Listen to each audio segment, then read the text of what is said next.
Third class लोग सब हैं जो फिलंथ्रॉफी के नाम पर बड़ा बड़ा काम करते हैं। नैनो आया था ना, आपको याद होगा, लोहा बना करके दे दिया। कोई सिक्योरिटी नहीं, कोई कुछ नहीं, कम पैसे में भी आप अच्छी सुविधा दे सकते हैं। ये अमेरिकन से सीखिए, जर्मन से सीखिए, जापानीज से सीखिए, वो अपने देश में किस प्रकार की सुविधा दे रहे हैं।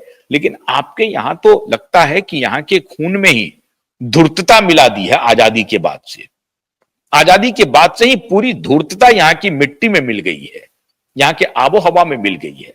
तो जितना होता है कंज्यूमर को चूसो, घटिया से घटिया सामान दो और कंज्यूमर को चूसो। अभी इंटरनेट का देख रहे हैं आप, अभी अंबानी और इनका जो चल रहा है एयरटेल का, ये दोनों का देख लीजिए क्या सर्विस देते हैं, और जो बाकी जो छोटे छोटे सर्विस प्रोवाइडर हैं वो क्या देते हैं। तो इनको डर लग रहा है कि स्टारलिंक आने वाला है। अब साहब, अगर स्टारलिंक आ गया, उधर टेस्ला आ गई तो ईवी में क्रांति कर देगी, और स्टारलिंक आ गया तो कम्युनिकेशन में क्रांति कर देगा। तो यहां के जो लाला बैठे हुए हैं ना, लाला चौधरी, उनकी चौधराहट खत्म होने वाली है। तो डर से अब उनके पीछे पीछे जा रहे हैं। और मोदी जी बड़े चतुर हैं, उनको मालूम है कि यहां के लाला को पजामा में कैसे रखना है। तो बड़े लाला का डर दिखाओ। मुलाकात हो गई है और ट्रंप ने साफ घोषणा कर दी है कि मस्क बिजनेस करना चाहते हैं अमेरिका में। टैरिफ थोड़ा सा कम कर दो भाई, कर दो टैरिफ कम, थोड़ा टैरिफ कम कर दो, ये जाएंगे बिजनेस करेंगे, आपका दिन भी बढ़िया होगा। और जिस प्रकार से एलन मस्क ने महामारी के दौरान मानवता की रक्षा के लिए कदम उठाए हैं, ऐसा लगता है कि उनका सात खून भी माफ है। अभी की बात है जब H1B वीजा के बारे में ट्रंप ने कहा कि हम उस पर प्रतिबंध लगाएंगे, एलन मस्क ने कहा कि नहीं, हमें अच्छे टैलेंट चाहिए, और खासतौर से जो भारतीय अच्छे टैलेंट हैं उन्हें हमें रखने पड़ेंगे और लाने भी पड़ेंगे। दूसरे ही दिन ट्रंप ने फैसला बदल लिया और कहा कि यस, H1B वीजा उसी तरीके से लागू रहेगा, उस पर कोई प्रतिबंध नहीं लगेगा। तो एलन मस्क भारत के लिए बहुत उपयोगी होने वाले हैं। और जैसे ही एलन मस्क उपयोगी होंगे कि यहां जो पत्रकारों का, दलालों का एक इकोसिस्टम है, जो गेट्स, फॉची, बाइडेन, ओबामा, क्लिंटन, इसके गैंग का लोग है, उसमें खलबली मच गई है। क्योंकि उनका अब सोसा खत्म हो गया, स्रोत ही खत्म हो गया, द एंड, खेल खत्म। पैसा कहां से आएगा, खेल खत्म। यूएस एड के बारे में मैं आपको बताने वाला हूं अलग से। यूएस एड का जो सबसे बड़ा शातिर शातिर अपराधी था, वो अब एक्सपोज हो चुका है। उसके बारे में मैं कल बताने वाला हूं आपको। यूएस एड का क्या खेल चल रहा था भारत में, कैसे महामारी के दौरान, और उसको गूगल एक्स ने भी सपोर्ट किया था। ये सबका डेटा अब बाहर आ रहा है। वो कंपनी कौन थी, इसके भी बारे में बताएंगे। मिस इन्फॉर्मेशन फैक्ट चेक का खेल क्या था, ये सब बताएंगे।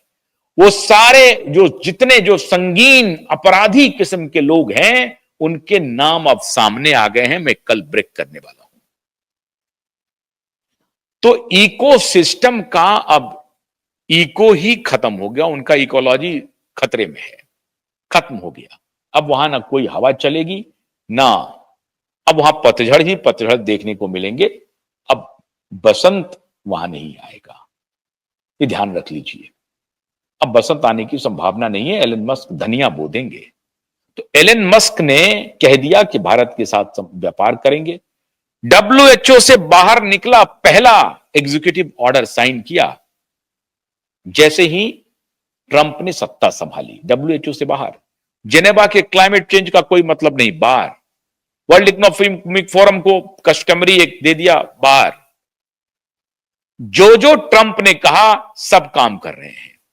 फार्मा के ऊपर अंकुश लगा रहे हैं। जेंडर वाली बात पर कहा कि 2 ही जेंडर है, no transgender, male and female, there are 2 genders.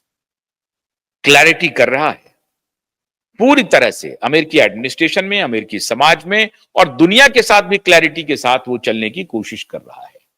Putin के साथ बातचीत कर लिया, कहा कि युद्ध को कम कीजिए, लेकिन उधर से नाटो और यूरोपियंस जो हैं वो उनको ताकत दे रहे हैं, जेलेंस्की को, कि नहीं लड़ते रहो, हमारा माल कैसे बिकेगा, हमारा माल कैसे बिकेगा। तो माल बेचने के लिए जेलेंस्की को भड़का रहा है।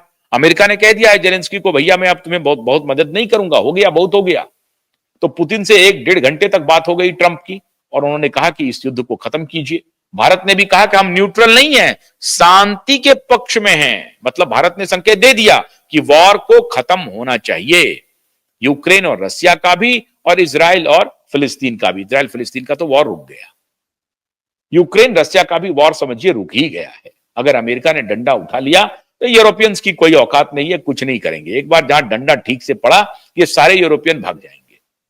ये नाटो वाटो का कोई मतलब नहीं है। जब तक अमेरिका शांत है तब तक ये नाटो दिखा रहा है, और भारत कोई नाटो के साथ नहीं है। भारत को आपको मालूम है, भारत ने पहले ही नाटो को उसकी औकात दिखा दिया है। जयशंकर ने जाकर के क्या बयान दिया था यूरोपियन यूनियन में।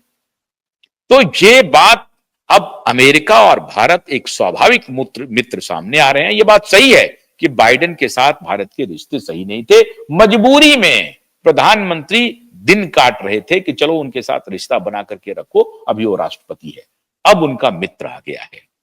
अब लेकिन हम उम्मीद करते हैं कि गेट्स के दलाल, गेट्स के इकोसिस्टम वाले पत्रकार, गेट्स के इकोसिस्टम वाले फार्मा के लॉबी, उनके खिलाफ मोदी जी आप सतर्क हो जाइए। ये आधार पूना वाला आपको फंसा देगा, आपको फंसा देगा, क्योंकि बिल गेट्स का उसमें पैसा लगा हुआ है और फार्मा के नाम पर आपको बहुत बदनाम करेगा, परेशान करेगा। तो ये मैं आपको मोदी जी बार बार कह रहा हूं कि गेट्स के हाथ बहुत लंबे घुस गए हैं आपकी मिनिस्ट्री में भी, आपके हेल्थ मिनिस्ट्री में भी, फाइनेंस में भी, हर जगह। उन मोलों को पहचान करके बाहर निकालिए और मस्क के साथ रिश्ता जोड़िए, आरएफके के साथ रिश्ता जोड़िए, ट्रंप के साथ रिश्ता जोड़िए। आपका भला होगा, हमारे भारत का भी भला होगा। आपने अपना ऑपरेटिंग सिस्टम लाया है, उस पर ध्यान दीजिए। अपना एआई बनाना चाहते हैं, उस पर ध्यान दीजिए। मस्क के साथ मिलकर या खुद अपने टैलेंट को एक्सप्लोर करके करना चाहते हैं, उस पर ध्यान दीजिए। अपना सब कुछ सिस्टम तैयार कीजिए, जैसे रसा ने किया और चाइना ने किया। तो गेट्स गैंग का द एंड, इकोसिस्टम का भी द एंड हो गया है। चिर प्रतीक्षित लड़ाई हम लोग जीत चुके हैं। महामारी के कसूरवार को भी सजा मिलनी तय हो चुकी है। चिंता मत कीजिए। जो लोग कह रहे थे कि मैंडेट लगाइए बूटी को, उनकी अभी हैकड़ी खत्म होने वाली है। चिंता मत कीजिए। उनके खिलाफ 12 लाख करोड़ का नोटिस भी जा रहा है, इन सबके खिलाफ। वो लड़ाई भी ऑन है। तो मैं अंत में विदा लेने से पहले आपसे अनुरोध करता हूं कि हमारे चैनल को सब्सक्राइब कीजिए जिन्होंने नहीं किया है, और सब शेयर भी कीजिए, लाइक भी कीजिए। बहुत बहुत शुक्रिया। नमस्कार।